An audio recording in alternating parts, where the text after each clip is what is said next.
오늘 이제 주제를 미 국채를 정한 이유는요. 지난 한 주 안 하는 동안에 미 국채에 커다란 변화가 방향의 변화가 발생을 했잖아요. 그래서 이거를 이제 한번 정리는 해드려야 될 것 같아서 제가 미국채를 쭉 그동안 오랫동안 얘기를 해왔기 때문에 정리를 해드려야 될 것 같기 때문에 오늘 이 주제를 잡았습니다. 그리고 그동안에 못한 변수도 하나 추가가 되고 있기 때문에요. 영어로 표현을 해서 좀 죄송을 하지만은 그래야지만이 이게 여러분들이 들으시는 분들 중에서는 기억이 이제 새록새록 다시 살아날 수 있기 때문에 영어 표현을 썼습니다. 그린스펀 커넌드럼이라는 표현을 썼는데요. 그린스펀 하게 되면은 1987년부터 2006년까지 금융위기 직전까지 미국의 그러니까 가장 최장 연준 의장을 지냈던 분이죠. 연준 의장을요. 20년 가깝게 연준 의장을 하다 보니까는 90년대 말부터 2000년대 초에는 경제 대통령이라는 그러한 이제 그 별칭까지 따라붙었던 사람입니다. 굉장히 그러니까는 파워를 휘둘렀던 사람이었었죠. 그래서 이제 그린스펀 커넌드럼이라는 표현이 나온 배경은 뒤에서 좀 이제 구체적으로 말씀드리도록 하고요. 커넌드럼이라는 게 수수께끼라는 이제 말이잖아요. 그러니까 풀기 어려운 문제 뭐 이런 것들이잖아요. from 이거로부터 파월 커넌드럼이라고 썼어요. 파월은 커넌드럼이라는 표현을 안 썼지만은 파월의 최근에 이번에 그러니까는 11월 달 FOMC 회의 끝나고 나서 표현하는 걸 보고서는 제가 이 단어가 떠올랐기 때문에 갖다가 붙인 겁니다. 그래서 그린스펀 커넌드럼, 파월 커넌드럼 이런 이제 이행을 하고 있다. 이제 이런 이제 의미로 표현을 한 겁니다. 자, 구체적인 내용으로 들어가도록 하겠습니다. 자, 지난 주에 극적인 변화들이 전개가 됐죠. 전개가 됐어요. 11월 1일 이게 이제 그러니까는 뭐 미국 시간입니다. 11월 1일에 미국제 10년물이 하락으로 극적인 반전이 진행되어졌죠. 4.9%대에 있던 것이 한때는 그러니까 5% 돌파도 했었던 미국제 10년물 수익률이 금리가 4.9% 밑으로 곤두박질 치기 시작했죠. 그게 이제 11월 1일 이제 미국 시간 아침에 이제 그러니까 있었던 일이고요. 그 이유는 이제 배경은 좀 뒤에서 다시 말씀드리도록 하고요. 그리고 나서 이제 11월 2일 이제 그러니까는 이틀에 걸친 이제 FOMC 회의에서 11월 이제 시장이 예상한 것처럼 금리 동결, 그러니까 금리 이제 추가 인상하는 게 아니라 금리 동결로 그래서 5.25에서 5.5%로 발표가 되는 걸 보면서 또 다시 이제 그러니까 우리가 그 이제 금리 인상은 사실상 종지부가 난 게 아닌가 해가지고 또 추가로 또 하락을 했습니다. 그래서 4.7%까지 붕괴가 됐죠. 4.7%가 붕괴가 됐고요. 그러니까 4.9%가 붕괴가 됐고 4.7%가 추가로 붕괴되고 한 3단계로 3단계가 진행됐습니다. 그리고 고용지표가 미국 시간으로 그러니까 우리가 금요일 날 마지막 날 이 미국은 고용지표가 두 가지가 이제 그러니까 우리가 정부 고용지표는 두 가지로 발표가 된다 했죠. 하나는 이제 작업장에서 고용하고 있는 고용 조사를 중심으로 발표되지는 non-farm payroll 지표로 해가지고 이게 발표가 되고 있고요. 그다음에 이제 가계 대상으로 조사하는 고용 지표가 또 이제 발표가 될 것이고요. 근데 고용 지표가 한 15만 개 정도뿐이 안 증가했다. 전월 대비해가지고요. 그래서 시장의 예상은 한 18만 개였었는데 그보다 적게 증가했고, 그다음에 이제 15만 개 정도라면 최근 추이로 볼 때는 가장 이제 낮은 수치 중에 하나이기 때문에 그래서 경제가 그러니까 안 좋아지는 게 아니냐. 경제가 안 좋아지는데 환호를 한 거죠. 그래가지고 미 국채 수익률이 다시 또 4.6%가 또 붕괴가 됐습니다. 4.5%가요. 그래서 4.577에서 이제 그러니까 장을 마감을 했죠. 네, 마감을 했습니다. 그러니까 한 얼마만입니까? 한 2, 3일 만에 지난주 그러니까 우리가 후반부에 거의 그러니까 30bp 이상이 0.3%포인트 이상이니까는 하락을 했기 때문에 즉 뭐냐면 국채 가격이 급등을 한 거죠. 국채가 급등을 한 거예요. 그러면서 이제 전 세계에 이것이 이제 영향을 미치지요. 우리나라 같은 경우도 환율이 급락하고, 환율이 급락한 것이 그 하나의 그 현상이었었죠. 자, 이게 이제 그러니까 우리가 그 지난주에 우리가 이제 그러니까 지켜봤었던 하나의 지표였었고요. 제 대표적인. 그 다음에 지난주에 우리 시야에 들어오기 시작한 하나의 또 하나의 지표가 일본발 지표들이죠. 일본발이요. 일본 은행이 BOJ, 뱅크 오브 재팬이라고 제가 표현한 일본 은행이 소위 그러니까 일본 은행의 기본적인 그 정책은 금리 정책은 기본적인 근간은 변화는 없지요. 지금 현재요. 단기 금리는 초단기 금리는 그러니까 마이너스 0.1% 그리고 장기 시장 금리의 기준으로 삼고 있는 10년물 일본 국채 수익률은 금리는 그러니까 우리가 0%를 목표로 한다는 것은 기본적인 스탠스는 안 바뀐 겁니다. 그런데 이것을 금리가 시장 금리가 인상 압박이 계속 있다 보니까는 그동안에 이제 유연하게 이것을 상승 폭을 허용을 해왔죠. 지난 7월 달에는 0.5%. 이것도 뒤에서 좀 자세히 말씀드릴게요. 근데 이제 10월 달 마지막에 이제 뭐냐면은 일본 은행의 이 통화정책회의에서 1%가 넘어더라도 일정이 넘더라도 그러니까 일정한 범위 내에서 1%가 넘더라도 넘는 것을 허용을 하겠다. 이런 발표를 하면서 이제 그러니까는 그 이 0.9%대로 막 뛰어 올라가죠. 시장에 이제 일본 국채 10년물 수익률이요. 탁 뛰어 올라갑니다. 그렇죠? 그래가지고 거의 이제 근데 이제 동시에 뭐냐면은 엔화 가치도 떨어졌었죠. 이게 금리가 올라가면은 대개 엔화 가치는 그러니까 다시 강해져야 되는데 엔화 가치도 떨어지고 소위 말해서 일본 국채 수익률도 올라가는 그런 동행 움직임이 나타났었죠. 그래서 제가 그 게시판에다가 그 채배관 TV 게시판에다가 우리가 지금 이 부분을 좀 주목을 해야 된다 하면서 일부 사람들은 굉장히 싸할 것이다 분위기가 이런 얘기를 하고 그랬었습니다.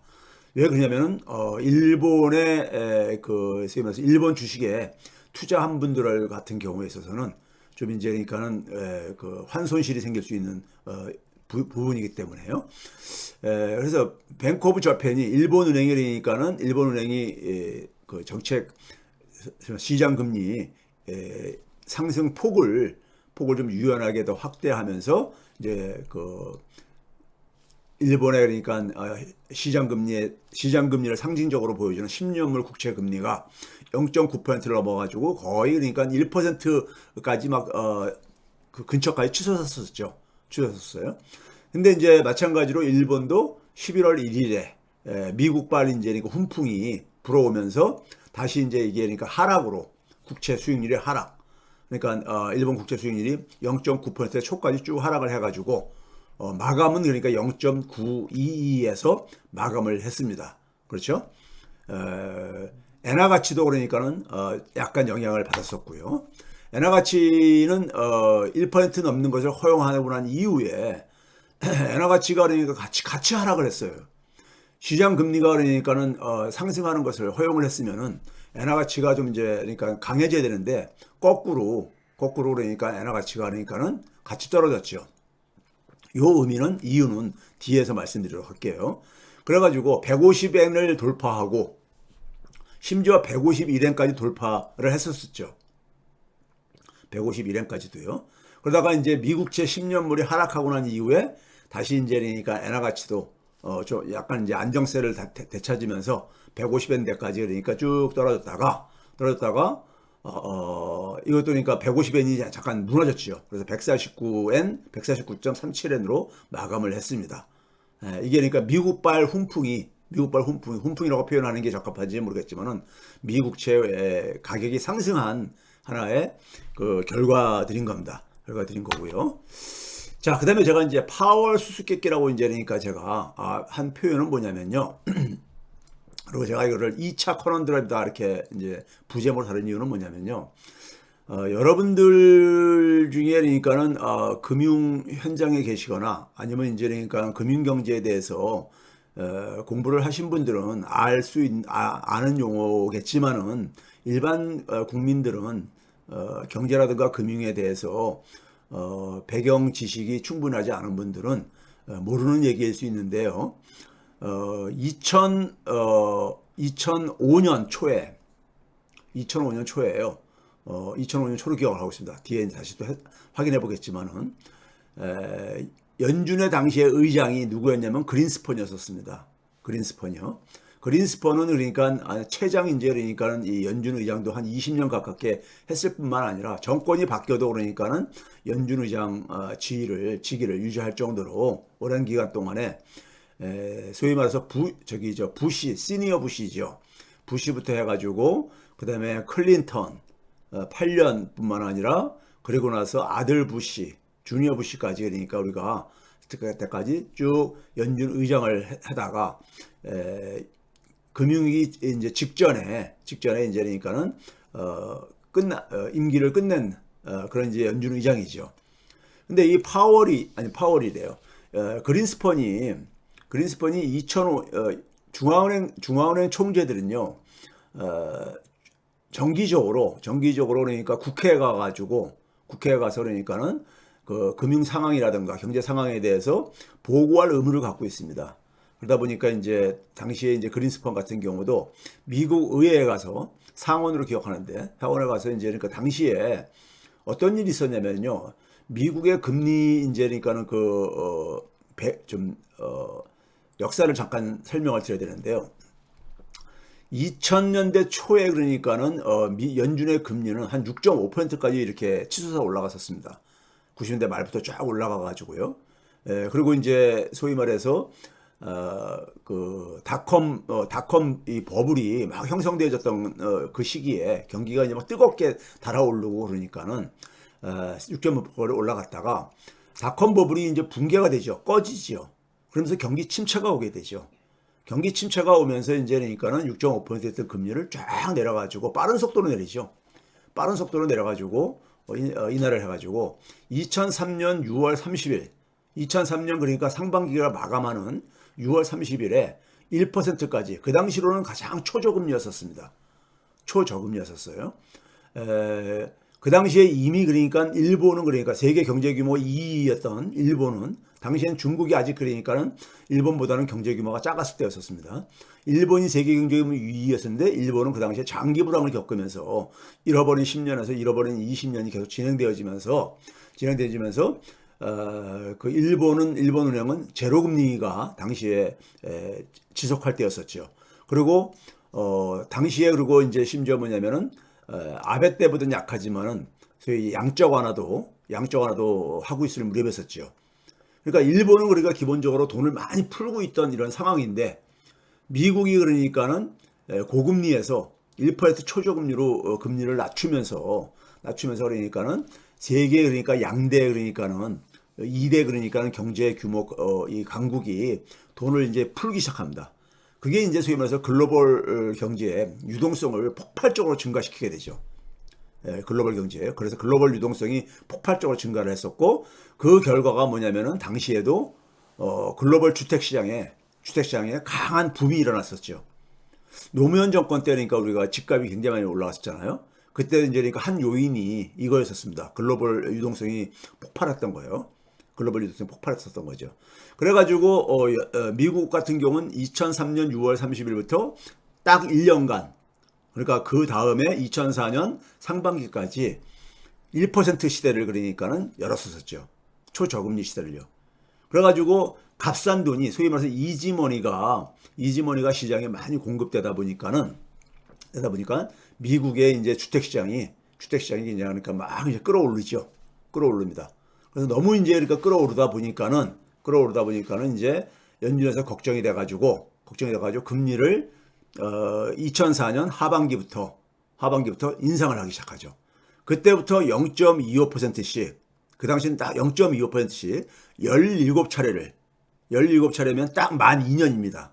만 2년이요. 그러니까 2004년 7월 1일부터 2년 후니까는 2006년 6월 30일까지 만 2년 동안 그러니까 17차례를 1년에 8번이니까 8회를 열으니까요. 연준은 FOMC를요. 금리 결정을 이제 그러니까 8번을 하니까요. 2년 16번에다가 그다음에 이제 그러니까 끝나는 시점이 그러니까는 끝나는 시점까지 했으니까 17차례를 올려 가지고 5.25%까지 올렸죠. 5.25%까지요. 그러니까 1%에 있던 금리를 5.25%가 쭉 올립니다. 그때 올렸던 가장 중요했던 이유가 뭐였냐면은 주택 시장이 부동산 시장이 너무 그러니까 과열되고 그러다 보니까 정책 금리를 인상을 함으로써 시장 금리를 그러니까는 밀어 올리려고 했던 거죠. 시장 금리를 밀어 올리고 그럼 시장 금리가 올라가게 되면은 주택 구입자들이 주택 구입의 부담이 증가하기 때문에 부담을 증가시켜 가지고 주택 시장에 좀 이제 찬물을 좀 이제 끼얹으려고 하는 거죠. 너무 주택 시장이 뜨겁기 때문에. 그래서 그 당시에 이제 그러니까 우리가 시장 금리에 미국은 그러니까 주로 이제 그러니까는 모기지 금리, 주택담보대출 금리가 30년 뭐 20년짜리도 있지만 30년을 중심으로 이렇게 형성되고 있는데 모기지 30년물 금리에 가장 영향을 많이 미치는 게 미국채 10년물 수익률이거든요. 10년물 수익률이 이게 같이 이제 그러니까 올라가 줘야 되는데 연준이 금리를 올렸기 때문에 올라가야 되는데 이게 안 올라가져요. 안 올라가지고 저 후반부에 가가지고는 금리 인상 후반부에 가가지고는 오히려 연준 금리보다 더 낮게 형성되어집니다. 더 낮게 형성되어져요. 연준 금리는 계속 올라가다 보니까는 올라가고 10년물 금리는 10년물 수익률은 국채 10년물 수익률은 거의 안 변하고 이렇게 옆으로 행보를 하고 있다 보니까는 그걸 이제 그러니까는 뚫고 올라가게 된 거죠. 뚫고 올라가게 된 거예요. 그래가지고 그러다 보니까는 정책이 의도했었던 연준이 의도했던 효과가 보기 힘들게 되죠. 시장에 그러니까는 시장에서 주택 구입자들한테 금리 부담을 증가시키려고 했는데 그 효과를 볼 수 없게 되는 거잖아요. 그래가지고 그 문제와 관련해 가지고 당시에 2005년 2월 달이면은 한참 이제 그러니까 미국 주택 시장이 뜨거울 때였었거든요. 그러니까 그 당시에 이제 그 미국 상원 국회에 가가지고 그 상황을 이제 얘기를 하면서 뭐라고 했냐면은 뒤에서 다시 보여드리겠지만은 뭐라고 얘기했냐면요. 수수께끼 같은 현상이다. 이런 표현을 했어요. 수수께끼 같은. 당시에 이제 유행했던 말 중에 하나가 장단기 금리 역전. 장단기 금리 역전을 얘기했거든요. 우리가 흔히 장단기 금리 역전하게 되면 경기 침체를 이제 뭐 예고를 하는데 당시에 이제 경기는 막 뜨거웠었거든요. 뜨거웠는데 그러니까 이게 안 올라가진 거예요. 예? 시장 금리가 안 올라가진 거예요. 되게 우리가 중앙은행이 금리를 올리게 되면 시장 금리도 같이 올라가야 되는데 그래야지 통화 정책의 효과를 볼 수가 있는 거니까요. 근데 이게 안 올라가지고 심지어 역전이 되진 거예요. 그런데 이거를 가지고 당시에 그린스펀이 의회에 가가지고 수수께끼 같은 현상이 됐어요. 수수께끼요. 수수께끼 하게 되면 풀기 어려운 문제라 이거죠. 그러니까 자기 이해하기 힘든 현상이라 이거죠. 이게 그 당시에 저는 이 단어를 딱 들으면서 당시에 야 이거 뭔가 터져도 되게 뭐가 대단한 게 터지겠구나 이런 생각이 딱 들더라고요. 왜 그렇습니까요? 연준의 의장은 미국 경제 대통령일 뿐만 아니라 세계 경제 대통령이라고 해도 과언이 아니거든요. 영향력에 있어서는 거의 그러니까 금융시장에 미치는 영향력은 절대적이잖아요. 연준의 중앙의장이요. 연준이 그러니까는 지금 금융시장에서 진행되고 있는 것을 이해를 못하겠다 이렇게 고백한 거예요. 쉽게 얘기하면요. 거기 최고 수장이라는 사람이 지금 현재 금융시장에서 전개되고 있는 현상을 이해가 안 된다고 스스로 고백을 한 걸로 저는 이렇게 받아들여지더라고요. 예? 본인이 그러니까 금리를 인상을 했으면은 그 금리 인상에 따라서 어떠한 것이 예상이 되어지는 거란 말이에요.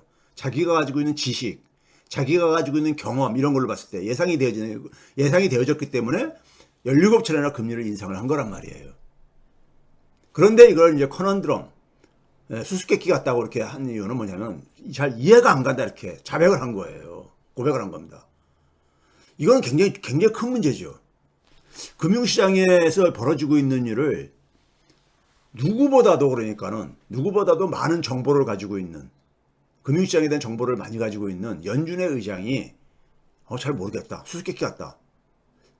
그러면은 이게 우리가 비유한다면 어떤 겁니까요? 제가 학생들한테 그런 식으로 비유를 해요. 여러분들을 달도 안 뜬 날 밤에 칠흑같이 어두운 밤에 눈을 가리고 자 어디로 이제 끌고 갔어요. 끌고 와가지고 끌고 왔는데 그게 이제 그러니까 어디로 가는지는 방향을 안 가르쳐주고 갔는데 깊은 숲속으로 예? 그러니까 숲속에 들어가게 되면 더 빛이 없잖아요. 더 어둡잖아요. 예? 달빛도 없는데 숲속에 들어갔으면요. 예? 칠흑같이 어두운 이제 그러니까 한밤중이에요. 그래가지고 눈을 딱 풀어줬어요. 풀어주면 어떤 느낌일까요? 내가 지금 어디에 와 있는지 전혀 그러니까는 감이 안 잡힐 게 아닙니까? 내가 어디에 와 있는지. 예? 그리고 한 치 앞도 이제 안 보일 게 아닙니까? 그러면 어떤 생각이 들죠? 불안하죠. 불안하죠. 내가 지금 한 발자국 잘못 디디면은 늪으로 빠지는 건지 아니면 절벽으로 떨어지는 건지 이런 극단적인 상황일까지도 우리가 연상이 될 수 있을 정도로 그런 상황이진 거잖아요. 그러면 이거는 큰 문제지요. 돈은 엄청 풀렸는데 엄청 풀려 있는 상황이었어요. 그래가지고 이것을 이제 수수께끼라고 표현한 것을 저는 뭔가 터져도 뭔가 그러니까 큰 이게 고장이 나고 있구나 하는 이런 느낌이 들었었어요. 느낌이 들었었습니다. 그때 뭐 제가 아무리 그렇게 얘기해봤자 누가 받아서 써줄 사람도 없는 이런 상황이었기 때문에 제 영향력이라는 것이. 예? 근데 어쨌든 간에 그러고 나서 그게 금융위기가 터진 거죠.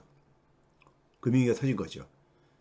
그러니까 금융시장에 대한 최대의 가장 많은 정보를 가지고 있는 연준의 의장, 그리고 세계 금융시장에 가장 영향력을 많이 행사할 수 있는 연준의 의장 입에서 커넌드럼이라는 표현이 그것도 공개적으로 의회에서 국회의원들 앞에서 연설을 하면서 이런 표현을 썼었는데 저는 최근에 파월이 커넌드럼이라는 표현을 안 쓸 뿐이지 사실상 이 커넌드럼이라는 표현을 다시 저는 소환했다고 저는 생각을 하는 겁니다. 자, 이게 그겁니다. 금요일날 그러니까 미국의 그러니까 비농업 일자리, non-farm payroll, 그러니까 소위 말해서 작업장에 고용되어 있는 일자리를 조사해 보니까 전월 대비 15만 개 증가에 불과하다. 한 20만 개 이상 증가하던 것이 뚝 떨어졌다 이거죠. 이걸 굉장히 환호한 거예요, 월가가요. 드디어 연준이 원하는 경제 지표가 나왔다 이거죠. 연준은 기본적으로 뭡니까요? 듀얼 미션이라 그러죠. 2대 그러니까는 그 임무를 갖고 있죠. 국민으로부터 부여한. 첫 번째가 뭐냐면 맥시멈 인플로이먼트. 고용을 그러니까 최대로 만드는 거예요. 일이요. 예? 완전 고용이든 간에로 표현을 하든 간에요. 또 하나가 프라이스 스타빌리티. 물가 안정이죠. 근데 물가는 지금 이제 그러니까 아직 저 목표치를 못 만들어내고 있지만은 고용이 굉장히 좋았었단 말이에요. 고용 지표가. 예? 고용 지표가 좋으니까는 금리 인상을 멈출 수가 없는 거예요. 금리를 인하를 할 수가 없는 거죠. 고용이 안 좋다는 얘기는 경기가 이제 그러니까 안 좋아지고 있다는 얘기니까요. 경기가 안 좋아지고 있다는 얘기면은 금리 인상을 중단하고 그다음에 금리도 또 인하할 수 있는 명분이 생길 수 있으니까요. 그러니까 연준은 계속해서 이걸 기다렸었는데 그런데 너무 시장이 우리나라도 그렇지만은 연준의 시각으로 월가의 시각으로 너무 보도를 하는 것 같아요. 사실 고용 지표는 우리가 경기에 있어서 경기가 어떤 이 침체나 경기의 어떤 변동을 사후적으로 보여주는 지표라고 얘기를 하거든요. 그래서 경기 후행 지표라고 합니다. 후행 지표요. 결과론적으로 나타나는 지표. 그러니까 고용이 진짜 만약에 나빴다면은 경기 침체는 이미 그러니까 우리가 확인이 됐었어야죠. 확인이 됐어야 되는데 사실 근데 우리가 얼마 전에 발표된 게 바로 뭡니까? 미국의 3분기 성장률이 굉장히 높게 나왔잖아요. 1.2%. 예? 1.2%예요. 우리나라도 0.6%, 우리나라의 2배 정도가 나왔잖아요. 예? 그렇죠? 2배 정도 나왔잖아요. 그러니까 경제가 그러니까 나쁘다는 신호가 전혀 안 보이다가 갑자기 그러니까 일자리가 좀 이제 증가가 줄어든 거예요. 그래서 제가 이걸 좀 더 자세히 들여다봤는데 이게 지금 뭐냐면요. 2018년이 그러니까는 팬데믹 직전에 경기가 좋았던 경기가 회복되고 있었던 그런 해였었습니다. 그때부터 해가지고 최근까지 2023년까지 10월달 일자리 지표가 나왔으니까요. 그러니까 5년간이죠. 5년간 그러니까는 그 월별 일자리가 아무래도 영향을 월별로 좀 차이가 있으니까요. 월별로 그러니까는 5년간 일자리 증가율을 계산해 본 거예요. 연평균 연 증가율을요. 연 증가율을 계산해 보니까는 1월달 같은 경우 0.97% 연평균 그러니까 0.97%씩 증가했다 이거예요. 그런데 0.97과 같은 수치가 9월달하고 10월달 이번에 그러니까 10월달 일자리가 그러니까 별로 안 증가했다고 하는 10월달도 0.97%였었어요. 그러니까는 5년간 평균으로 보게 되면은 10월달 최근에 나온 그러니까는 작업장 고용이 이렇게 나쁜 게 아니다 이거죠. 결코 나쁜 게 아니라 이거죠. 그러니까 지금까지 고용 지표가 잘 나오다가 뭐 갑자기 이제 그러니까요. 그랬겠어요? 그래서 그다음에 이제 파월이 이제 그러고 나서 금리를 동결을 했잖아요. 동결. 뭐 시장에 대충 예측을 했지요. 왜 그러냐면 미 국채 10년물 수익률이 막 폭발적으로 올라가고 그랬었으니까요. 근데 연준의 의장이 뭐라고 얘기했냐면요. 이런 얘기를 했어요. 그 이제 핵심 부분만 딴 거를 했는데 여기 그러죠. Officials aren't confident monetary policy is restrictive enough. 제롬 파월이 뭐라고 했냐면요. 지금 통화 정책은 굉장히 이 억제적이다 이거예요. 그러니까 금리를 많이 올렸다 이거죠. 많이 올렸다 이거죠. 예? 그런데 뭐냐면 이제 무슨 얘기 했냐면은 많이 이제 많이 올렸기 때문에 충분히 긴축적이긴 하지만은 그럼에도 불구하고 연준의 이사들은 그러니까 많은 사람들이 충분히 긴축적인 것인가에 대해서는 확신을 하지 못한다 이거예요. 자신이 없다 이거예요. 그러니까 더 이상 그러니까는 금리 인상을 안 해도 되는지에 대해서는 확신을 못 하겠다 이거죠. 네? 지금 뭐냐면 인플레이션을 지금 정도 금리면은 인플레이션이 지금 이제 그러니까는 통제가 될 것인지에 대해서 확신할 수가 없다 이거예요. 연준의 그러니까 이사들이 그러니까요. 내부에서. 예? 확신할 수 없다 이거예요. 그러면서 이제 제롬 파월이 무슨 얘기했냐면 마지막에 이제 제가 그린 색깔로 박스 쳐놨죠. I'll say that you are not confident. 우리는 자신이 없다 이거예요. 자신이 없다고 말할 거예요. 자신이 없다는 표현을 했어요. 이번에는 자신이 없다 이거예요. 우리가 충분히 지금 그러니까 인플레이션을 지금 그러니까 억제할 수 있는 인플레이션을 그러니까 목표치로 끌어내릴 수 있는 그러한 그러니까는 우리가 지금 통화 정책까지 지금 우리가를 구사하고 있는지에 대해서 자신하지 못하겠다 이거예요. 네? 자신하지 못하고 있다 이거예요. 확신하지 못하겠다 이거예요. 이걸 계속해서 반복해서 합니다. You are not confident. You are not confident. 계속 이렇게 반복하면서. 네? 연준 의장이 자신 없다고 하는 얘기는 지금 지금 이 상황이 그러니까는 자기가들이 통화 정책을 5.5%가 상당 구간 기준으로 5.5% 쭉 올렸는데도 불구하고 더 올려야 되는 건지 이제 그만 올려도 되는 건지 이게 확신이 안 선다는 거잖아요. 확신이 안 선다는 거예요.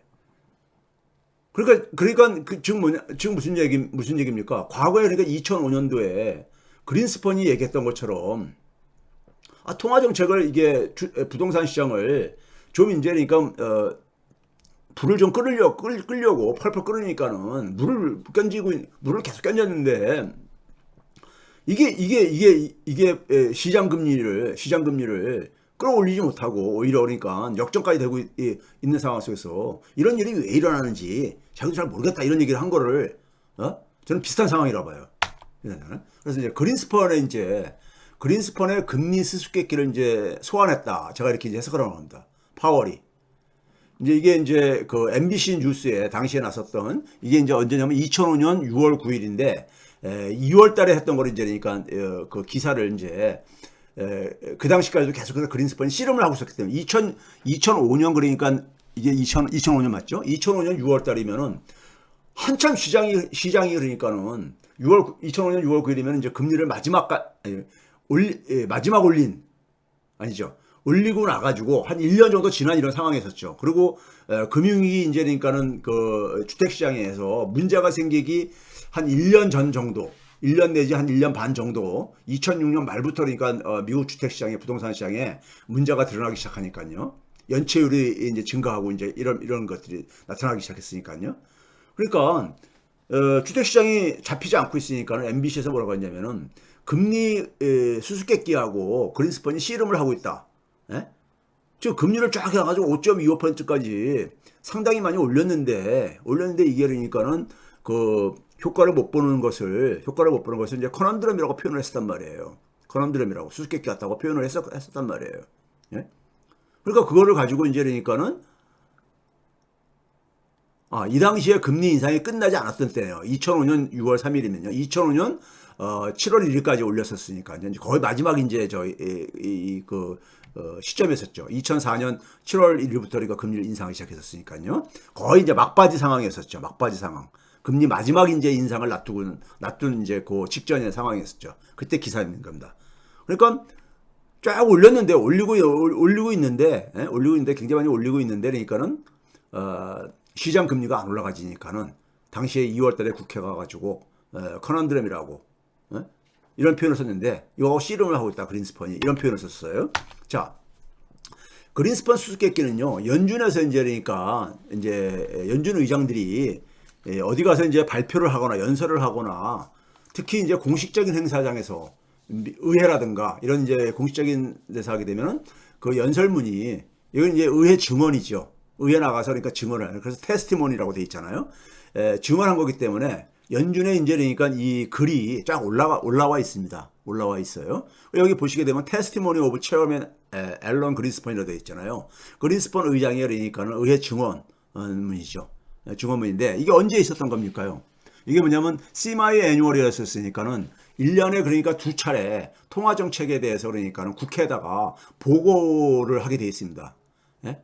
우리나라 이제 하는 총재도 국회 가가지고 정기적으로 그러니까 보고를 하죠. 그러니까요. 보고를 하듯이 보고를 하고 있는. 그게 다 미국 제도를 다 이제 모방을 해서 하고 있는 거죠. 그래서 여기 이제 어디 갔냐면 이제 그러니까는 은행과 주택과 도시문제위원회 이게 이제 주로 이제 그러니까 통화정책을 같이 보고받는 위원회인데 뱅킹 여기 포함되어 있으니까요. 그 위원회에 가가지고 그러니까 증언을 한 거예요. 증언을. 시네이트라 했으니까 상원 맞네 제 기억이요. 2005년 2월 16일 날. 2005년 2월 16일 날 가서 의회 증언을 하면서 이제 쭉 얘기를 한 거예요. 그때 이제 얘기한 걸 이제 보게 되면은 무슨 얘기가 이제 그러니까 있는가 한번 잠깐 봐봅시다. 글자가 작아가지고 잘 보는데 힘들지 모르겠는데요. 이런 말 있죠. There is little doubt. 의심의 여지가 없다 이거예요. 뭐냐면은 소련의 붕괴 그리고 중국과 인도의 그러니까 어떤 하나의 그 이 글로벌 교역시장의 통합, 그러니까 세계화를 얘기하는 거죠. 세계화. 이런 거와 더불어 가지고 세계의 그러니까 생산 역량이 굉장히 더 이제 커졌는데 커져 가지고 이 상품과 서비스의 글로벌 수요를 그러니까는 만족시키 오고 있다 이거예요. 그래가지고 이런 그 결과로서 금융시장에 그러니까 더 커다란 통합이 그러니까는 전 세계에 그러니까 전 세계 이 저축 그러니까 이 저축의 저축 자금들의 더 커다란 비중들이 국제 금융시장을 넘나들면서 투자가 이루어지고 있다. 뭐 이런 얘기했어요. 이런 것들이 중국이 그러니까는 WTO에 가입한 게 2001년 말이잖아요. 그렇죠? 그래가지고 이러한 것들이 굉장히 인플레이션에 우호적인 그러니까는 환경을 조성했었잖아요. 세계화가요. 그렇죠? 그래가지고 뭐 이런 이 글로벌 어쨌든 간에 세계화의 이런 진전들이 인플레이션을 낮추고 심지어는 그러니까 뭐냐면은 리스크 프리미엄도 그러니까 이 위험도도 굉장히 좀 낮춘 이런 거를 대해서는 다들 알고 있는 이미 알려진 얘기들이라 이거예요. 새삼스러운 얘기가 아니라 이거예요. 자, 그런데 빨간 박스 이제 안으로 들어오게 되면요. But none of this 이것들 중에 어떤 것도 새로운 거 아니다 이거예요. 예? 그리고 이런 것들이 장기금리가 지금 하락하는 지난 9개월 동안에 소위 말해서 자기가 연준이 금리를 쭉 올려왔단 말이에요. 2004년 7월 달부터 그러니까 9개월 동안 이게 2월 달에 한 거니까요. 한 9개월 동안에 금리를 쭉 올려왔는데 장기금리는 오히려 그러니까 하락하는데 이것이 기여했다고 보기 어렵다 이거예요. 이러한 요인들이. 그러니까 뭐 세계화는 이미 다 이제 알려진 사실인데 그럼에도 불구하고 이제 무슨 얘기를 했냐면은 for the moment 해가지고 the broadly unanticipated behavior of world bond market 세계 채권 시장에 예상되지 않은 그러니까 어떤 하나의 이런 움직임이 남아있다 이거예요. remains a conundrum이라는 표현을 쓰고 있죠. 제가 빨간 박스로 중간에 다시 해놨죠. 예? 풀기 어려운 난제로 남아있다 이거예요. 그래서 conundrum이라는 표현을 여기서 딱 썼습니다. 예? 그래서 본드 프라이스 무브먼트, 채권 가격의 움직임이, 이게 그러니까 지금 이해하기가 힘들다 이거예요. 이런 표현을 이제 컨안드레라는 표현을 2005년 2월 달에 딱 썼었거든요. 예? 그러니까 금융위기가 터지기, 그러니까 미국 부동산 시장이, 우리가 금융위기는 일반 사람들한테는 2008년 한 7, 8월 달부터 기억을 하지만은 사실 부동산 시장에 있어서의 그 문제가 균열이 일어나기 시작하는 것은 2006년 거의 이제 말쯤에는 이제 그 균열이 나타나기 시작했었거든요. 이미 그러니까요. 나타나기 시작했었거든요. 그런데 그로부터 그러니까는 2006년 말을 기준으로 하더라도 거의 그러니까 한 2년 전에 이제 부동산 시장이 뜨거울 때였죠. 그래서 연준은 막 금리를 올리고 있는 이런 상황이죠. 올리고 있는데도 불구하고 그러니까는 채권 금리를 얘기했으니까 미국 소위 말하는 시장 금리가 전혀 그러니까 이게 움직이지 않고 있다 이거예요. 그러니까요. 그래서 그냥 곤혹스러움을 이제 얘기를 하는 거죠. 근데 이게 왜 이러는지 모르겠다 이거죠. 쉽게 얘기해서요. 왜 이러는지 모르겠다 이거예요. 연준은 분명히 그러니까 그 시장 금리, 채권 금리가 올라갈 줄 알고서는 했는데 안 올라가지고, 그러니까는 굉장히 곤혹스러워 하는 거죠. 그렇죠? 그러면 뭔가 이거를 이제 풀었어야 되는 건데, 이거를 그러니까요. 이거를 이해를 했으면은 그러니까는 사실, 그 금융위기를 사전에 상당히 예방을 할 수도 있었겠죠. 예? 그래서 이제 그린스펀 수수께끼라고 이제 그러니까 우리가 얘기를 하는 것이고 알려진 것이고, 이거 이제 이번에 이제 제롬 파월이 저는 비슷한 의미를 얘기했다고 보는 겁니다. 자기들이 지금 충분히 긴축적인지 이게 확신할 수가 없다는 거예요, 지금요. 그러니까 금리를 더 올려야 되는 건지 아니면 그만 올려도 되는 건지 이걸 확신하기 어렵다는 겁니다, 지금요. 자신 없다 이거예요, 지금요. 예? 자신 없다 이거예요. 그러면은 나중에 훗날에 이제 시간 지나가가지고, 그때 계속해서 금리 인상을 지금 언제입니까? 7월 달에 지금 금리 올리고 나서 계속 지금 사실 중단하고 있는 거잖아요. 9월 달, 11월 달 계속 두 차례나 중단을 한 거잖아요. 사실상이요. 시장에서는 이미 이제 그러니까는 금리 인상은 물 건너갔다. 12월 달도 중단이고, 그럼 사실상 이제 그러니까는 내년 상반기 이후 지나게 되면 하반기부터는 내릴 것이다. 뭐 이런 식으로 지금 이제 그러니까 말들이 퍼뜨리고 있잖아요. 그렇죠? 연준의 금리 인상은 사실상 이제 끝났다. 종지부가 이루어졌다. 이런 얘기 하잖아요. 근데 파월은 뭐냐면은 자신 없다 이거예요. 확신할 수가 없다 이거예요. 확신할 수 없다 이거예요. 근데 이게 그러니까는 과거에 70대 말에 그 당시에 스탑앤고가 있었거든요. 그 당시도 그러니까 너무 올린 것 같아가지고 이제 그만 올리자 이렇게 했는데 또 인플레가 또 진행되니까는 또 다시 올렸죠. 그래가지고 오히려 더 그러니까는 굉장히 그 금리 인상을 더 해야 되는데 못 해가지고 실기를 해가지고 인플레이션을 더 악화시킨 하나의 그러한 사례로 그러니까 우리가 되게 그 당시를 평가를 하지요. 근데 이번에도 이제 그럴 수가 있는 게 아닌가 하는 이런 이제 그러니까는 의구심을 갖게 하는 거죠. 이런 의구심을요. 자. 미국 노동시장이 연준이 원하는 대로 나왔다 이런 평가를 하는데 저는 동의할 수가 없습니다. 동의할 수가 없어요. 예? 나머지 우리가 고용 지표들을 보게 되면은 경제 지표들을 보게 되면 오늘 좀 소개를 해드리겠지만은 전혀 그러니까는 지난달에 제가 이제 그러니까는 혹은 지지난달에 미국의 노동시장을 흔히 우리가 노동시장이 여전히 굉장히 좋다 이런 평가가 하나도 바뀐 게 없어요. 자, 이게 뭐냐면요. 소위 말해서 그러니까는 셀러리맨뿐만 아니라 임금을 받는 그러니까 피고용자들의 그러니까 급여입니다.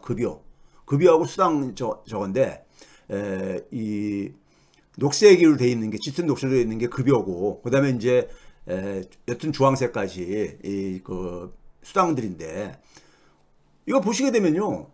여전히 이게 2006년도부터입니다. 이 데이터가요. 이 흐름이요.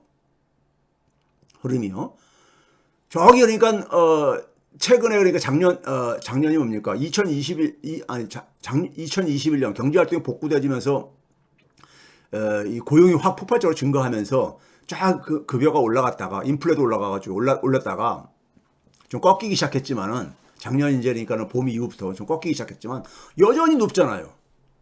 여전히 높잖아요. 예? 그렇죠? 이 급여자들의 임금 인상률이 여전히 높잖아요. 예? 여전히 높아요. 그러니까 이게 뭐 그러니까 지금 고용에 대한 그러니까 수요 압력이 없으면은 저기 뚝 떨어져야죠. 떨어져야 되는데 여전히 그러니까 과거 금융위기 그러니까는 뭐 직전이라든가 이후에 높았을 때보다 더 높잖아요. 오히려요. 그렇죠?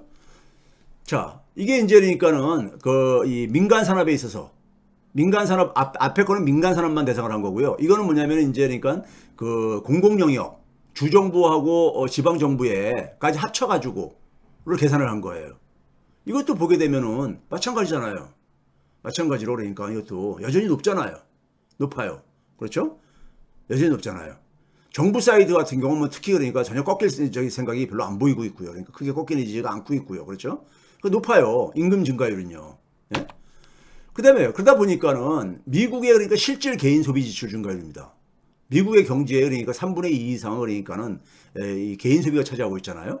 월별 개인 소비 지출인데 1월 달부터 9월 달까지 쭉 보게 되면요. 어떻습니까요? 이게 파란색 막대기는 5년 평균입니다. 2018년도부터 그러니까 5년 평균, 연평균입니다. 연평균이에요. 5년 연평균을 보게 되면 9월 달에, 아직 10월 달까지는 안 나왔으니까요. 9월 달까지 보게 되면 오히려 증가해 버렸잖아요. 2.6%로요.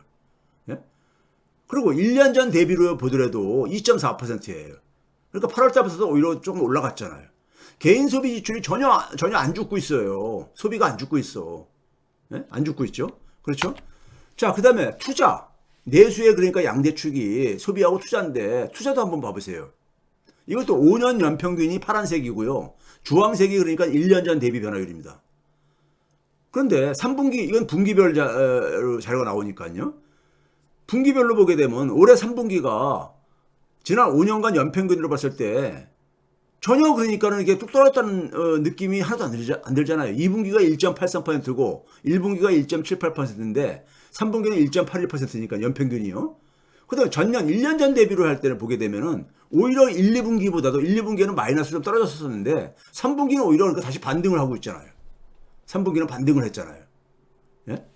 그러니까 소비나 투자나 그러니까 급여라든가 이런 것들이 전혀 그러니까는 지금 경기 침체를 그러니까 보여주지 않잖아요. 지금요. 경기 침체 이런 소비하고 투자가 그렇게 좋다 보니까 자연히 3분기 성장률이 높게 나왔던 거죠. 미국의 3분기 성장률이 높게 나온 이유가 바로 이 소비와 투자가 그대로 보여주고 있잖아요. 그렇죠? 그다음에 비농업 사업 부문의 노동 생산성 증가율을 봐보세요. 급여라는 것은 기본적으로 노동 생산성하고 인플레율이 작용을 할 텐데 노동 생산성 증가율이 올라가 버렸어요. 3분기에 더요. 이건 기사도 이거 일부 나왔더라고요. 국내도 보도가 나왔더라고요. 이게 지난 21년 1분기부터 최근 3분기까지인데 보게 되면은 가장 높잖아요. 노동 생산성 증가율도. 예? 노동 생산성 증가율이 높다는 얘기는 기업 입장에서 볼 때는 고용을 안 할 이유가 없는 거죠. 예? 그렇죠?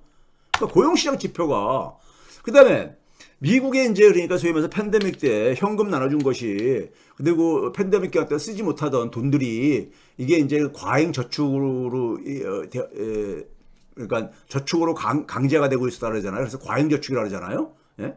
익세스 세이빙이라고 그러잖아요. 이게 이제 거의 다 소진됐다 그러잖아요.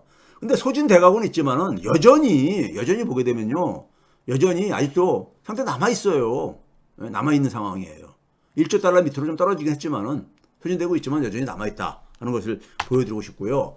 현금성 자산, 제가 그랬잖아요. 미국의 가게들은 소득보다 자산이 굉장히 많이 증가했다. 자산이 많이 증가했다 그러잖아요. 이거 봐보세요. 이게 보게 되면은 노란색이 뭐냐면은 항상 그러니까 우리가 미국은 이제 그러니까 체크를 많이 쓰고 그러니까요. 언제든지 이제 우리가 넣다 뺐다 할 수 있는 혹은 현금성 이런 이제 그러니까 돈, 예? 은행 계좌에 있다 하더라도요. 그거 별로 안 줄어들었죠. 예? 안 줄어들었죠. 그 다음에 이제 중간에 있는 그러니까 우리가 저건 이제 녹색입니까? 이건 머니마켓 펀드에 있는 거니까. 예? 머니마켓 펀드도 언제든지 현금으로 쓸 수 있는 거잖아요. 이것도 안 줄어들었잖아요. 그리고 이제 저축성 예금이요. 예? 저축성 예금 같은 경우는 사실 머니마켓으로 많이 돈이 갔기 때문에 그 머니마켓하고 저축선예금을 합치게 되면은 거의 안 변하고 거의 안 줄어들고 있잖아요. 거의 안 줄어들고 있잖아요. 단지 현금성 자산이 굉장히 많다 이거죠. 현금성 자산으로 많이 갖고 있다 이거죠. 현금성 자산이요. 그러니까 미국 가계가 쓸 수 있는 돈이 그러니까는 지금 없는 게 아니에요. 예? 없는 게 아니죠. 그다음에 그래서 제가 이제 보게 되면 순자산 그 딱 미디언이니까요. 미디언이니까 중간 가계 그러니까 실질적인 그 가구의 순자산을 보게 되면은 예? 우리가 이게 금융위기 이후에 금융위기 이전에 가장 최대를 찍었다가 금융위기 터지고 나서 이게 줄어들었었다 그랬거든요. 근데 이게 완전히 회복이 돼 버렸어요. 회복이 돼 버렸습니다. 예? 그렇죠? 과거에 우리가 가장 나였던 수준을 오히려 이제 돌파해 버렸잖아요. 그렇죠? 그런 점에서 미국의 그러니까 순자산이 이건 이제 인플레까지 고려한 그러니까 실질 순자산이니까요.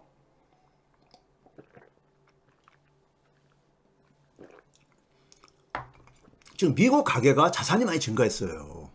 자산이. 그러니까 자산으로 그러니까 소비할 여력이 뒷받침되고 있다 이겁니다. 특히 뭐냐면 미국은 주택을 가지고 주택 담보로 해가지고 이 돈을 찾아 쓸 수 있는 여유가 있거든요. 근데 주택 소유자들의 실질 가계 순자산도 역대 최고 수준입니다. 이거 중간 가계를 기준으로 보면요. 그러니까 중산층이 그러니까는 별로 그렇게 지금 자산에 있어서 오히려 증가를 받기 때문에 경제적으로 그렇게 빠듯하지가 않다 이거예요. 경기 침체를 그러니까는 경기 침체식으로 대응할 그런 상황이 아니라 이거죠. 그다음에 주식이 그동안에 많이 올랐잖아요. 많이 올랐는데 주식 소유율도 증가했거든요. 금융위기 터지고 나서 한동안 이제 그러니까 주식에 상처받았던 분들이 주식을 떠났다가 다시 돌아와가지고 주식에 그러니까는 투자하는 비율이 상당히 많이 증가한 거예요. 직간접으로 그러니까 주식 보유하고 있는 비율이 이 노란색인데 계속 증가하고 있잖아요. 그렇죠? 그러니까 자산과 관련돼진 주가가 상승하다 보니까 주식을 많은 가게들이 소유가 하는 주식을 하는 가게들이 많아지다 보니까 주가 상승의 혜택을 보게 된 거죠. 네? 직접 투자자의 주식 소유 비중 추이입니다. 네? 직접 투자자들의. 자, 지금 이런 상황 속에서 고용 지표가 그러니까 연준이 원하는 연준이 원하는 게 아니라 사실은 월가가 원하는 그러한 고용 지표다. 저는 거기에 동의할 수 없다 이거예요. 제가 그랬잖아요. 미국의 경기 침체는 금융시장에 그러니까 어떤 금융시장에서 부러지지 않는 이상에는 먼저 나타나기 힘들다 이런 얘기 했잖아요. 그런 점에서 월가가 지금 월가의 바램을 지금 그러니까 기사로 이제 그러니까 유포하고 있는 거죠. 예? 월가의 바램은 지금 뭐예요? 금리 인상은 이제 완전히 중단하고 중단 선언을 해버렸으면 좋겠다 이거죠. 그러니까요. 예? 그러면 이제 금리가 언제냐가 문제지 꺾일 일뿐이 없으니까.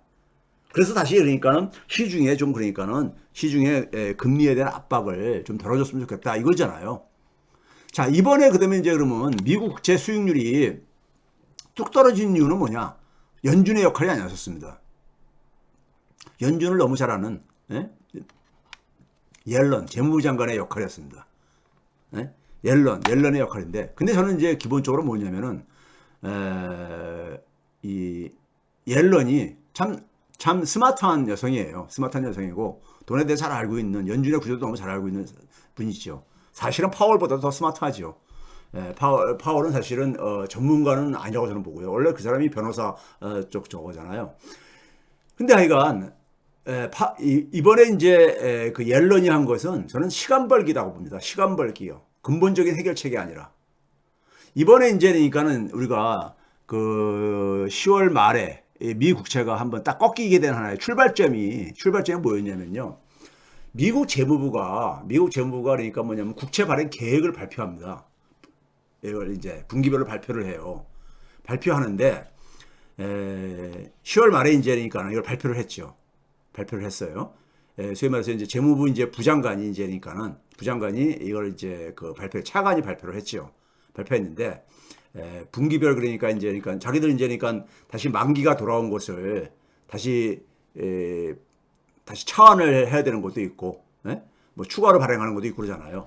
그런데 지난 그러니까 8, 9, 10월 달 같은 경우는 원래 그러니까는 시장에서 예상하는 발행할 거라고 예상하는 것보다 2,740억 달러 더 많이 발행을 했어요. 더 많이 발행했었습니다. 그러니까 시장에 충격을 준 거죠. 시장에 충격이 미친 거잖아요. 근데 이번에는 시장에서 예상하는 것보다 한 760억 달러를 적게 오히려 발행을 했어요.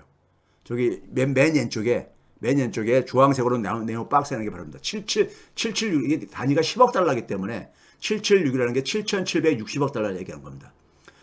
원래는 시장에서는 그러니까는 저기다 760억 달러 더 합하면 그러니까는 8,520억 달러 정도 되잖아요. 8,520억 달러 발행할 줄 알았는데, 그 시장 예상보다 적은 7,760억 달러만 발행했다 이거예요. 그러니까 미 국채 발행이 시장에서 예상하는 것보다 줄어들었다 이거예요. 줄어들면 그만큼 공급 압력이 줄어드는 거니까는 미 국채 가격의 상승에는 도움이 되는 거잖아요. 기여를 할 수 있는 거잖아요. 첫 번째 요인은요. 두 번째는 뭐냐면은 딱 이거 봐보세요. 2년물부터 30년물, 저 맨 끝에는 그러니까 이제 우리가 인플레를 좀 반영한 이제 국채 FRN이라는 것은요. 그런 거. 그러니까 크게 이제 뭐 사실은 규모도 그렇게 크진 않지만은 약간 그거는 예로 하고 2년부터 30년물까지 쭉 보시게 되면요. 10년물 밑에, 그러니까 2년물부터 7년물까지 중에서도 특히 2년물에서 5년물 가장 많이 발행하는 저것들이죠. 근데 이 규모를 이번에도 크게 증가시켰어요. 밑에 이제 박스에 보게 되면 4,230억 달러를 여름에는 8, 9, 10월 달에는 4,230억 달러를 발행을 했는데 2, 3, 5년물을요. 근데 이번에 이제 앞으로 11월, 12월, 1월 달에는 앞으로 이제 3개월 동안에는 4,950억 달러로 약 17%나 더 발행하겠다. 이렇게 한 거예요. 그럼 어떻게 되겠습니까요? 2년물, 3년물, 5년물에 그러니까는 국채가 그러니까 더 많이 시장에 쏟아져 나온다는 얘기는 그것의 가격은 하락을 할 것이고 하락 요인을 작용할 것이고 그것의 수익률은 좀 올라가는 쪽으로 영향을 미치겠죠. 단순하게 이해한다면요. 가로 안에서 치는 못하면 7년물까지 포함해서 계산한 겁니다. 7년물까지 포함하게 되면 조금 증가율이 떨어져요. 8%로요. 떨어져요. 그 다음에 그럼 장기물 10년물 이상은 10년물은 중기 장기 다 이제 우리가 이렇게 연계해서 이해를 하지만은 10년물 이상은 2,130억 달러에서 2,220억 달러로 증가를 4%만 증가를 하기로. 그러니까 많이 안 증가한 거죠. 10년물 수익률이 많이 올라가고 그랬으니까는 10년물에 대한 그러니까 이 부담을 줄여주겠다 이거죠. 예? 장기 국채들이 많이 하락을 했잖아요. 장기 국채들이 특히 많이 하락을 했거든요. 가격 하락이요.